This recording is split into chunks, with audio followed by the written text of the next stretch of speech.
As if it were not enough taking the wrong decisions, now I came across a new topic.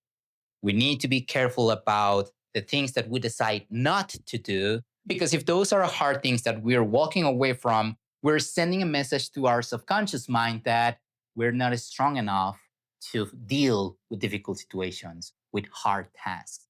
From my experience, every time that I decide not to do the hard thing, I end up feeling guilty with low self esteem and a lack of belief in myself. The best example, these videos that are still hard for me. But if I can tell you a secret, I feel proud of myself every time I look at the end result. I, even though I don't like the editing because it's missing a bunch of stuff, I feel proud that I had enough courage to record myself. And that gives me the motivation to continue creating videos that can help people. Going back to the problem that we want to discuss today, every time that you decide not to do the hard thing, that could be learning a new language, learning how to swim, learning how to fight, visiting the gym, creating videos. It becomes part of your identity to the point that you don't want to leave your comfort zone because you are afraid that people will start judging you or that you will fail because, again, you don't trust yourself enough. So, during this video, I will share with you how I was feeling productive, but it was only a sophisticated, slacking way of not recording or publishing videos. And by the end, I'll share with you some tools that can help you propel you forward. Okay, so something that we need to pay attention is the thing that we said we wanted to do and what we're actually doing. There's a gap between those two, right?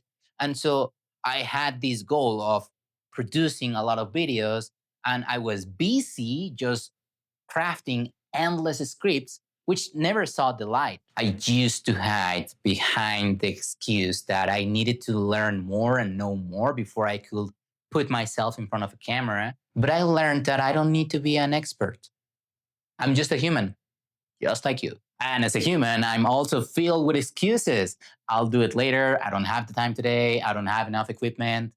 I really love this phrase. It says, the brain is very creative at packaging avoidance as reasonable behavior.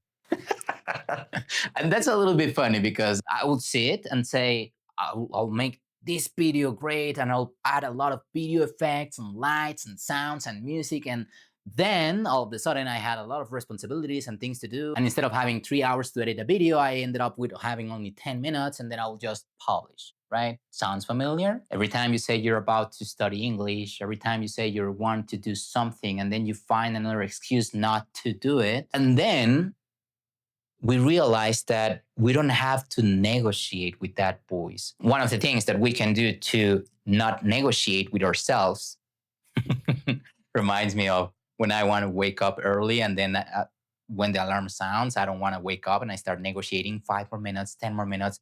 What if you skipped it today? Okay, sorry. To not negotiate with yourself, set a block on your calendar, same time, every day, so that you can build your life around it and you have consistency across as many days as possible. It will remove the friction of doing it. When the time comes, if you still feel some time of reluctance, shrink the entry point so that instead of doing 30 minutes at the gym or 60 minutes, just do 5, just do 15, 20. But again, since you're going to be repeating this action, before the end of the month, you'll probably be doing 2 hours and a half. But hey, if committing yourself to put it on the calendar, if committing yourself to do at least 5 minutes for the next 30 days or 60 days or until the end of the year feels like too much for you, don't worry, I got you covered. Grab your notebook and write down, why do you want to do it? What's the cost of not doing it? And then look at it and decide whether you want to do it or not. And then you can let me know in the comments. And I will finish with this quote. Every time you decide not to take the easy exit, you're building a different evidence about yourself. The choice is yours.